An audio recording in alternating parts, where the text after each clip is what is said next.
The oil and gas industry, based on almost every metric, is thriving under President Biden. Yeah, the same guy who touts clean energy, passed the largest piece of climate legislation in history, and has enacted serious policies to support it, has also been facilitating massive oil production in this country. Now, that is a problematic place to be for a Democrat whose whole platform is clean energy. And for all of us, this oil boom does not necessarily translate into lower gas prices, which I'm going to talk all about in a second, but the facts are the facts, so let's lay those out first.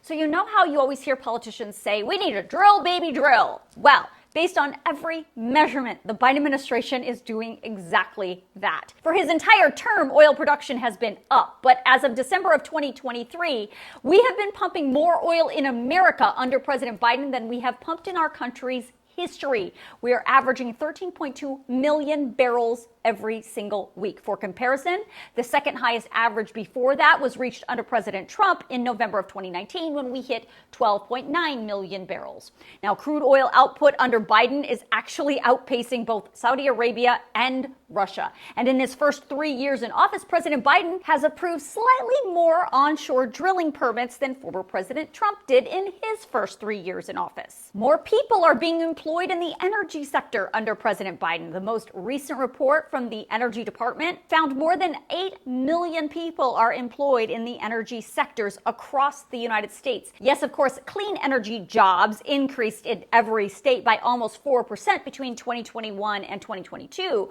But other energy sector jobs, including fossil fuels, added the most jobs in all energy categories in 2022. In fact, according to the Energy Department, between 2021 and 2022, fuel jobs increased more than 13.5%, employing 1 million people across the country. The data for 2023 is not out yet. But all that employment and all that oil production have also equaled massive profits for the big five oil companies. Those profits have increased exponentially under President Biden in his first 3 years in office than they did under former President Trump. Now, I've reported on those massive profits in several videos on my page.